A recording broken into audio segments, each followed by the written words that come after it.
Have you ever stood in the middle of a forest and suddenly felt like you weren't in the human world anymore? I'm not talking about getting lost. I mean, that eerie feeling of slipping out of reality, like you just stepped through an invisible gate and the world on the other side looks familiar, but it no longer follows the rules. I was 26 when I went camping with Mason, my cousin, my childhood partner in crime. We decided on an off-the-map trip deep in the Fox Hollow region of Kentucky. Even the name sounds cursed. Fox Hollow. Dark, overgrown, and haunted by rumours we'd heard since we were kids. But you know Mason. If he hasn't seen it with his own eyes, it doesn't exist. Period. Me, I wasn't sure what I believed, but I remember Grandpa's eyes when he told stories about hunters who vanished in those hills. He wasn't trying to scare us. It was just the way he looked into the trees, quietly saying, "Some places swallow people." I should have listened to that instinct. But the foolish part of me didn't want to look weak. We drove past a rusted gate, its hinges screaming like something from underground. No people, no cell signal, no marked trails, just wet grass, slippery rocks, and trees so thick they tried to swallow the light. At first, it was peaceful. The forest was green, the birds still sang. We set up camp by a shallow creek. Mason lit a fire and bragged about his new fire wheel from some survival site. He talked about Bear Grylls videos like YouTube alone could save your life. I stayed quiet. Something felt off. Night fell fast, like someone switched the sun off. Lying there, eyes wide open, I heard it. Footsteps. Not heavy like deer or bear, but light, slow, stopping, starting again, as if it knew I was listening, as if it was toying with me. I told myself it was in my head. I wanted to believe that. The next morning, neither of us said much. Mason felt it too. He just didn't want to admit it. Around noon, we climbed a ridge to overlook the valley. I was unwrapping a protein bar when I saw it. At first I thought it was a deer, but no, taller, pale, silent. Then it stood upright. Its neck turned slowly, deliberately, arms too long, almost reaching its knees. But the part I can't forget, the jaw. It opened, vertically, not like a human mouth, a gash, ripped from chin to cheekbone, like it could swallow air itself. I froze, heart pounding, the bar crushed in my fist. It slipped into the trees, but I couldn't breathe. That night we didn't build a fire. We crawled into the tent like two scared kids hiding under blankets. The silence was sharp. I could hear my own heartbeat. I counted crickets, then birds, then nothing. The whole forest held its breath. Then a voice, faint at first, just whispers, then clearer. It was my mother's voice, calling my name like she used to during nightmares. Mason. I thought I was losing my mind. Then I turned, and Mason was gone. I shot up, grabbed the flashlight, ran outside screaming his name. Cold wind cut through me. Then I saw it, that thing, standing maybe 20 yards away. Too tall, skin white and stretched like wax. No eyes, no face. But it was looking at me. Somehow, I knew. Then another appeared. Then another. In the forest. In the dark. Surrounding me. These things. Impossible shapes. They didn't move. They just waited. I ran. I don't know how long. I don't know how many times I cried or fell or screamed. I just remember, don't stop. Don't look back. When dawn finally crept through the trees, I found the old trail. Found the truck. Collapsed beside it. Shaking. Like my soul had been wrung out overnight. I never found Mason. When the rangers found me, they didn't ask too many questions. Maybe, They'd heard stories like mine. Maybe they knew. There are places in Appalachia that should be left alone.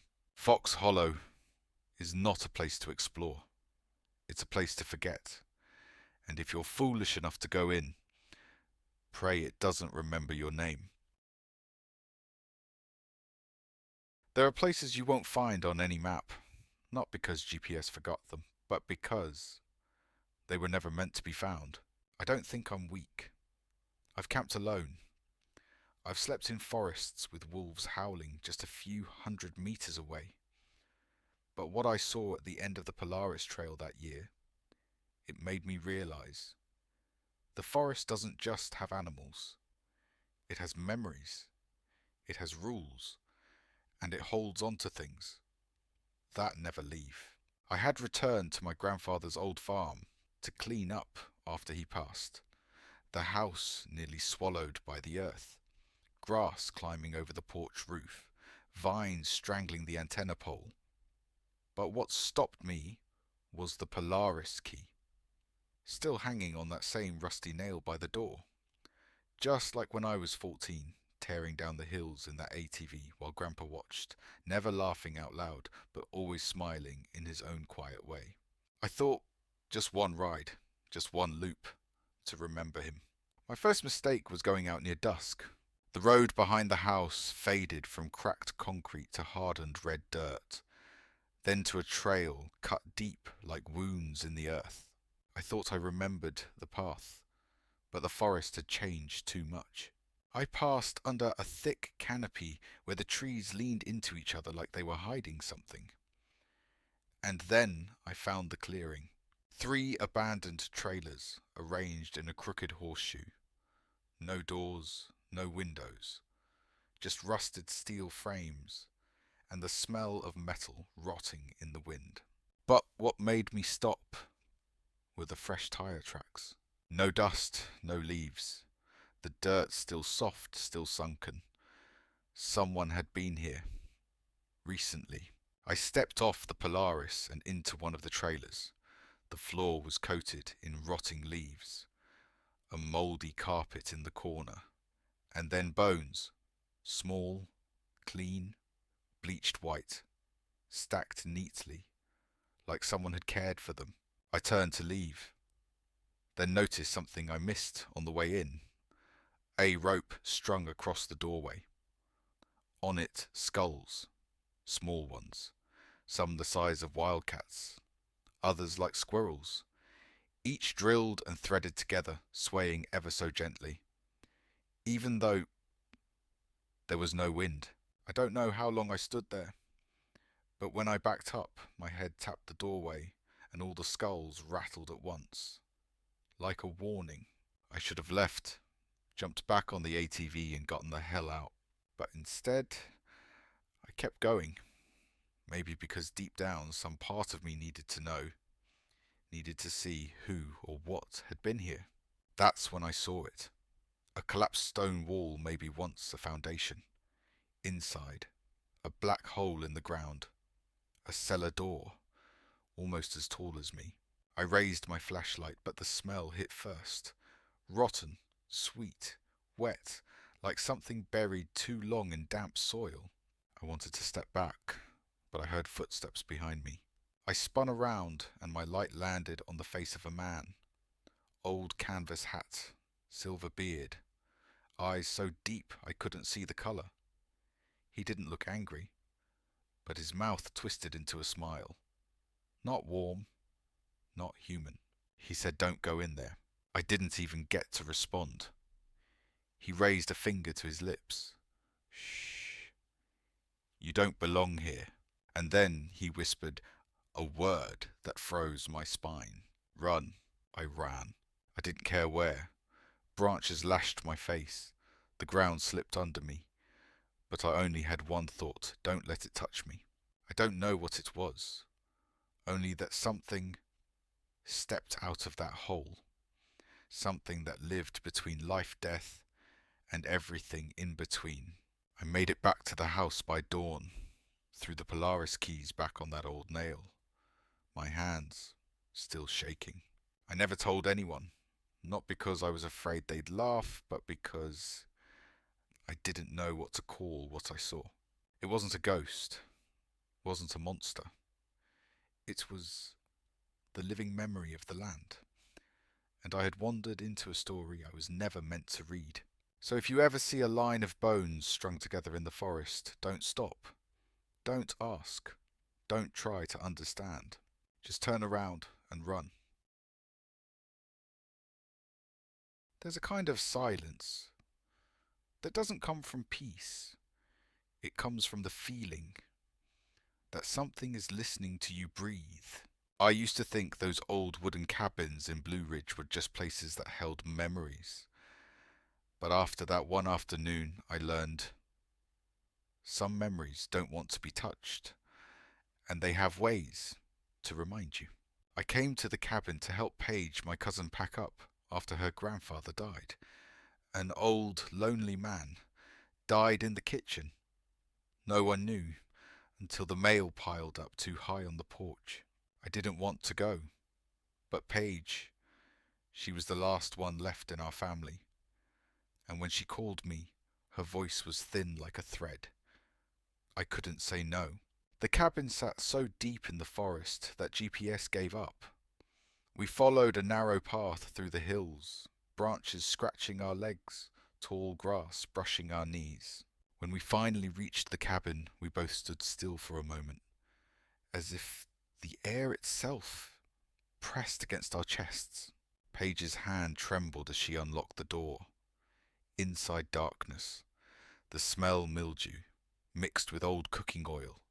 It stuck to our clothes, to our hair. We didn't talk much. She gathered old papers. I checked the kitchen and the bedroom. Dust covered everything. On the shelves, jars, dozens, handwritten labels, beans, okra, peaches. But inside, the contents were mush, wet, grey, rotting like spoiled meat. One jar held something round, pale. I didn't dare look closer, because in that second I swore it was breathing. Paige kept glancing down the hallway, toward the little door at the end, the door to the basement. When I asked, she whispered, "Grandpa never let me go down there. Said it wasn't safe." I thought she meant termites, or rats, or the stairs might collapse. I didn't know. There are kinds of not safe that hammers and nails can't fix. I opened the basement door. Wooden steps, rough and old, creaked beneath me. The floor below packed dirt. The smell, thick like rotten blood soaked into wet earth. A large wooden table stood in the centre. Its surface scratched over and over, like someone had sharpened claws for hours. Above iron hooks, still swinging gently, like someone had just passed through. I turned my light toward the far corner, more jars. But this time the liquid was yellow, thick, and inside, not vegetables, not meat from any animal. I backed up, ready to leave. Then I heard footsteps above me. Paige, no answer. I climbed faster. Just as I reached the railing, the door slammed shut. A loud click followed, like a blade locking into place. Paige. Open the door. I banged on the wood, my hands red. Her voice drifted down quiet, shaking. "Elone, there's someone standing in the woods." I froze. He's looking at me, but he's not moving. I couldn't speak. Then a sound from behind me. The pile of old burlap sacks in the corner shifted. I turned, raised the flashlight, and something crawled out. Its head thin, bone white, arms long, twitching. As it slid into the light, I forgot how to breathe. It had no eyes, no mouth, just stretched white skin, smooth, wet, like wax pulled tight over cracked bone. One arm reached forward. The elbow bent the wrong way, with a sickening crack, like a pencil snapping. It didn't walk, it crawled. Slow, measured, every inch making a sound, a soft, wet pull. Fup, fap, like a wound trying to close. I backed up, slamming on the door, my light shaking. It was less than 10 feet away. My vision blurred.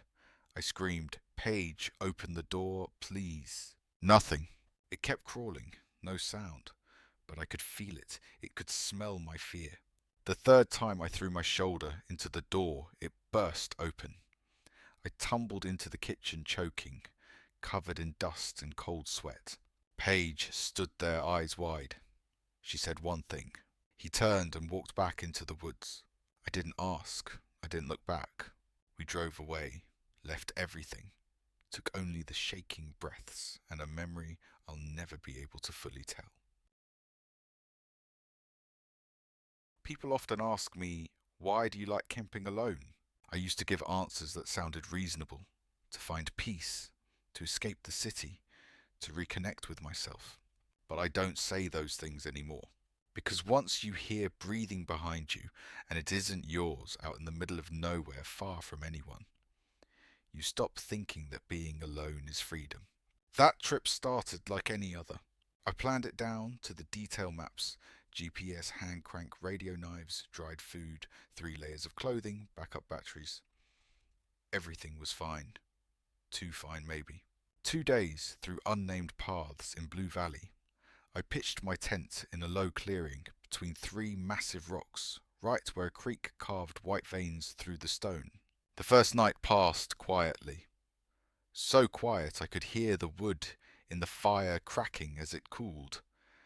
No bad feelings, no strange sounds, and that perfect silence was the trap. On the second night I stayed up late, just listening. The wind slipping past the trees. The last sparks of fire dying out. The glow barely lit the edge of my tent, and the outline of the rocks behind me. I was exhausted, muscles heavy. I leaned back against one of the rocks, hand resting on the handle of my knife, eyes half closed. I don't remember falling asleep. But when I woke up, I didn't open my eyes, because I heard breathing. It wasn't mine, not fast, not hidden, just steady, slow, close, very close. It was coming from just behind the rock I was leaning on, as if something was standing there, watching me, waiting for me to turn around. I didn't move. My hand trembled. My body locked up so tight I could hear my muscles buzzing in the silence. And the breathing continued, patient, like it enjoyed that I was too afraid to move. I slowly reached into my jacket pocket, fingers shaking, found the flashlight. I counted silently. 3, 2, 1. I spun and turned on the light. Nothing, no figure, no shadow, no footprints, no broken twigs. Just the rock, and wet leaves still shivering, as if someone had just been there 10 seconds ago. I should have packed up and left right then, but I didn't. I told myself a dream, a tired mind, just an animal. So I forced myself to sleep, inside the tent, still holding the knife. The next time I woke up, the sky was grey. Dawn hadn't yet broken over the ridge, the air wet and cold. I stepped out to check the site, and that's when I saw it. A footprint, just one, deep, at least 2 sizes larger than mine. No prints leading to it, no prints leading away. Just one right in the middle of camp, as if it had stepped out of thin air. I didn't take a picture, didn't measure it. I just stood there, heart pounding like a war drum, and realized I wasn't welcome here. I packed everything in 10 minutes. Not frantic enough to leave gear behind, but not calm enough to fold anything neatly. When I finally pushed past the last row of trees and saw my car waiting in the sunlight, I nearly cried. I locked the door, started the engine, and drove. Didn't look back. 10 miles later, I finally took a full breath. I've never camped alone again, because once you know that your breathing isn't the only thing in the woods, you'll never sleep peacefully again. Someone once said, "In the forest, it's not the sound that scares you. It's the silence that follows." I used to think that was just something folklore lovers said to sound poetic. Until one late afternoon in the deep woods, where the GPS signal fades to grey, I saw a man who should not have been there. And he only said 2 words to me. I had come to clean out my grandfather's old house. Among the yellowed papers, mouldy books, and the smell of damp rot, I found the Polaris keychain still dangling from a rusted nail by the door. The old ATV still worked, and I thought, one last ride, like saying goodbye. The path behind the house led me past broken fences, past fading signs of life, remnants of winters no one survived. I kept driving until the trail dipped into a valley that felt dead. 3 trailers, old, windowless, doors ripped off, roofs pockmarked with holes. I was about to turn back until I saw tire tracks, fresh. No leaves, no dust. Someone had been here recently. I stepped off the ATV, boots sinking into soft, wet ground. The air felt heavier here, like it was waiting. I entered the first trailer. Under dead leaves, bones. Small, white, arranged neatly, as if someone took care to place them. I stepped back, and that's when I saw the rope, strung across the doorway frame to frame, and hanging from it tiny skulls. Some no bigger than mice, some like kittens, each drilled through threaded on string, dangling like ornaments. They swayed gently, even though there was no wind. I don't know why I didn't run. Maybe because I wanted to understand. Maybe I had already gone too far. I kept walking, out of the trailer, into the woods, following a path that felt like something had been dragged along it. And then I saw it. The remains of a stone foundation, mostly collapsed, but in the center, a door. Not wood, a hole leading downward, open, black, like a mouth. I stepped closer. The smell hit me like a wave. Sweet, rotten, wet copper, like old blood in wet soil. I hadn't even raised my flashlight when I felt a hand on my shoulder. I froze. The cold went straight through my jacket. I turned and saw him, a man, faded canvas hat, worn jacket, grey beard, eyes buried in shadow. But that's not what scared me. It was his smile, polite, empty, the kind of smile people give at funerals. He looked at me and whispered softer than the wind. Don't go in. I didn't respond, didn't think, couldn't. He raised a finger to his lips. Shh. And then gently, like giving directions to the post office, he said, run. Then he let go of my shoulder. I don't remember the first steps, just my legs stumbling, my ears ringing, my heart pounding up into my throat. Behind me the hole made a sound. Not a voice, not words, but a sound of sliding, dragging, meat against dirt, something crawling. I didn't stop, didn't look back. I only remember red symbols on the trees, spirals, circles with slashes. I don't know if I screamed or cried or both. I just remember seeing my grandfather's cabin appear between the leaves and nearly collapsing from relief. The next morning I loaded the car and left. I didn't call the police, didn't tell anyone. I don't know who that man was. A ghost, a forest hermit, or maybe the last person who dared to step into that hole. All I know is, if he hadn't appeared, I might have been the next little skull hanging on that string.